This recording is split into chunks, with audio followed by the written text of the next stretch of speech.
sure y'all are embracing silence too.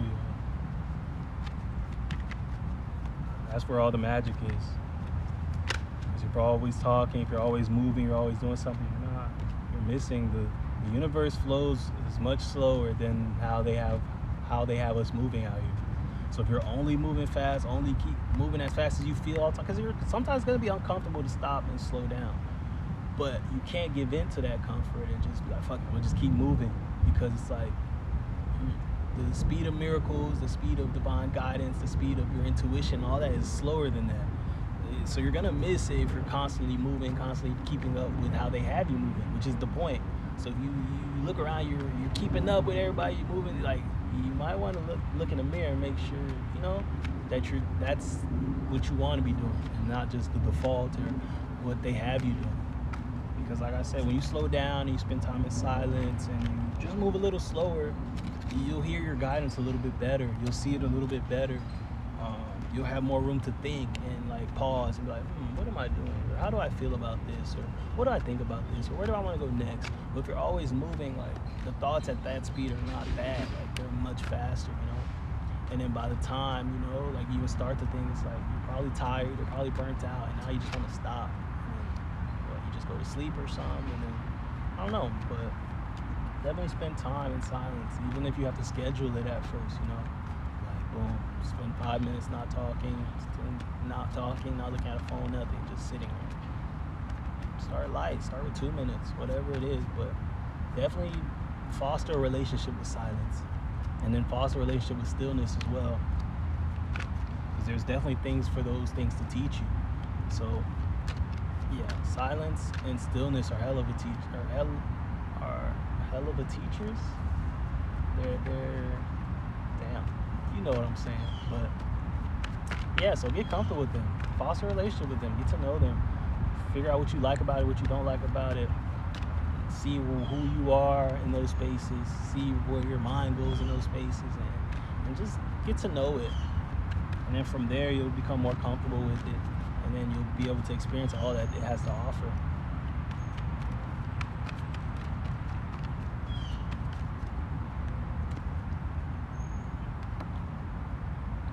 The devil.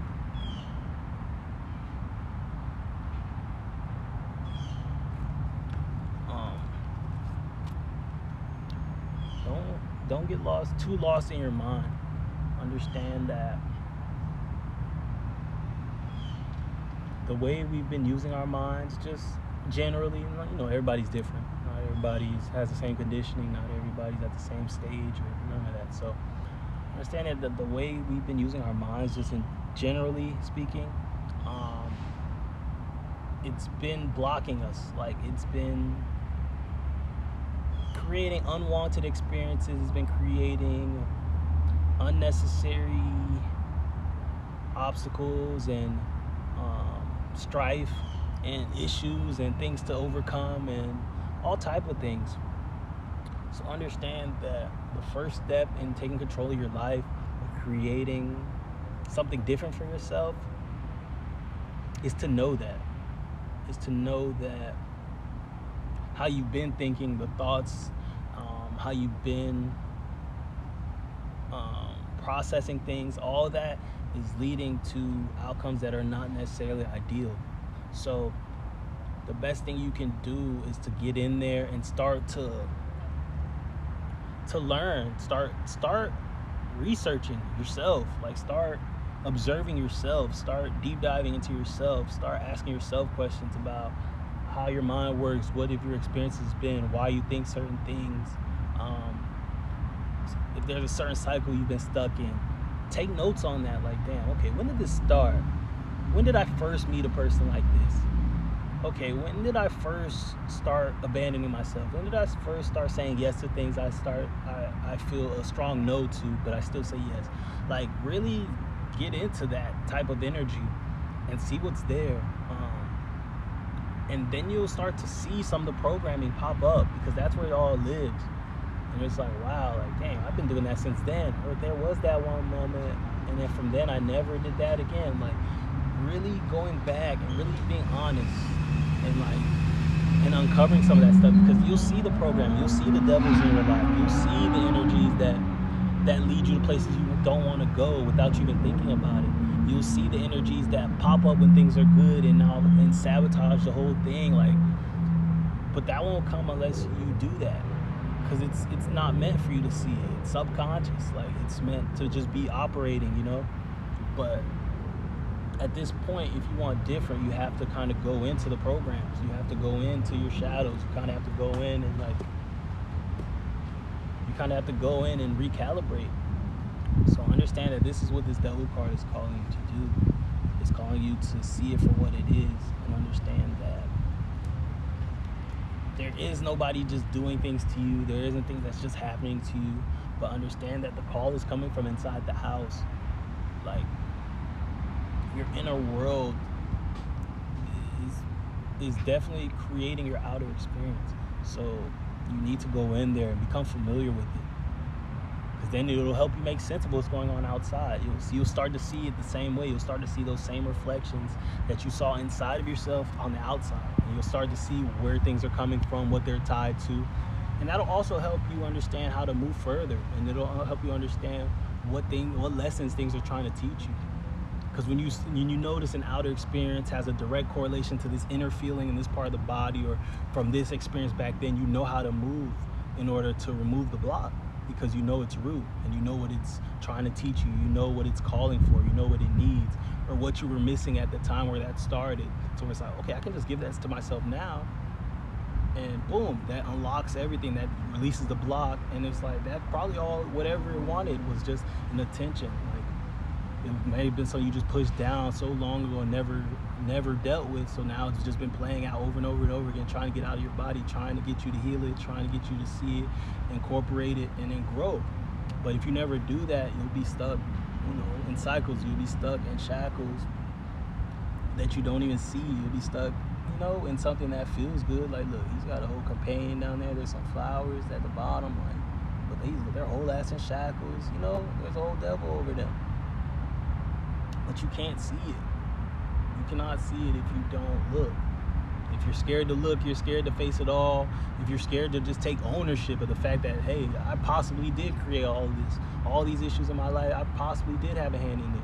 If you can't even just accept that possibility, you'll never be able to free yourself. At least explore it. At least, okay, let's say I am responsible for every bad thing in my life. Why would I possibly do it? And see. And I guarantee you, whether you believe it or not, you'll be able to come up with some reasons about, okay, how could this have been beneficial? What could I have been trying to teach myself? What could I have been trying to get myself to see? And you'll come up with answers. Whether, and it's just like, just allow yourself to see what could be there. And I promise you, just that alone, when you do find something and you realize, okay, maybe that's all it takes to free yourself, for things to kind of go differently, for things for cycles to finally end, and let's set you free and allow you to move forward from it. So this week, just pay attention. Not even just pay attention. I challenge you to go within. Like, spend some time this week. Even if you want to wait till something comes up and it's like, let me look into that. That's fine too, if that's how you feel called to do it. But yeah, either way, definitely spend some time inside. Get your paper down, right? Write certain things, your experiences, cycles you notice you've been stuck in, and all that. And just kind of go down the rabbit hole. Trace all that stuff backwards, see where it came from, see what answers come up, and trust them. Trust what comes up. And just humor them and see where it goes this week. And if next week or the week after you're like, okay, that's cool. But just give it a try. And I strongly feel that through this exercise, you'll find answers to questions you probably didn't even know you had, things you probably didn't even know you needed, but definitely do it. See.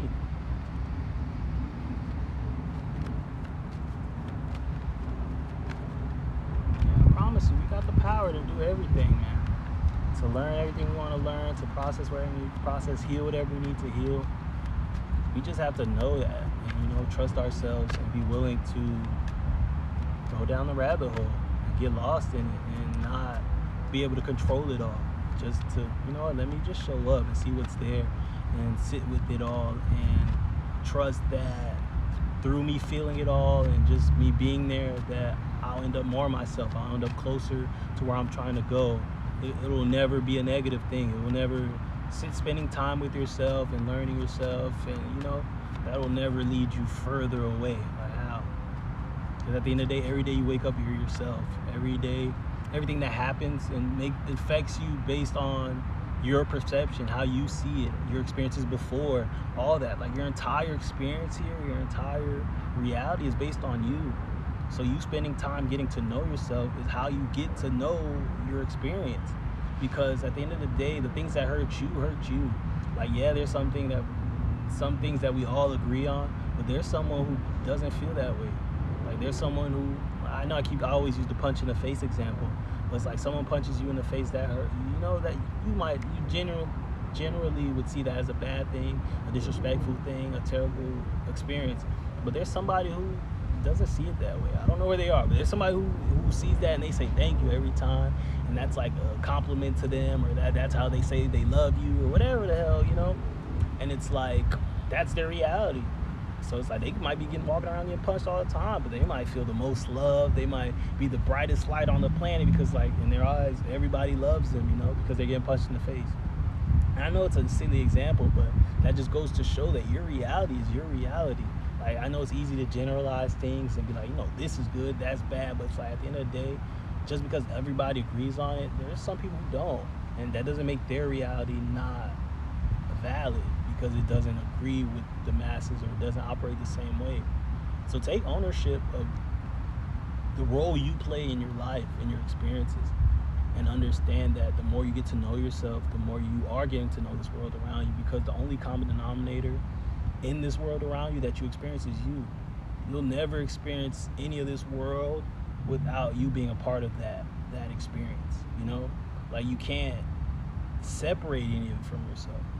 If I see a dog and I'm afraid of dogs, I can't really take that part away to see the dog. Like, the fear is going to come up when I see the dog, So it's like, dogs themselves aren't necessarily scary, but you've only experienced them through your fear of dogs because you have a fear of dogs. So it's like, that's your world.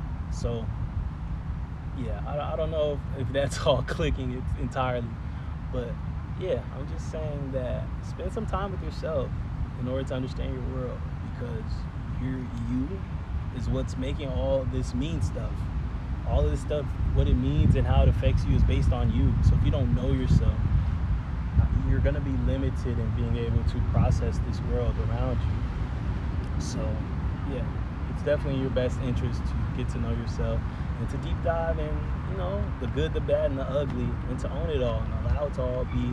Yes, you can change what you want to change, but there's a certain amount of acceptance and surrender that it takes to truly live and to truly, to be present with the experience of life, to be present with the world, and to just experience it. There's a lot going on. Male lady just pulled up on my right side. There's like a stork or something over here walking around looking like a Pokemon. Yeah. Earlier there was stuff falling out of the trees on my head. Hey. How you doing? I'm good. I'm gonna come over there, I am. Nah, for sure. Once I saw you pull up, I was like, there she go.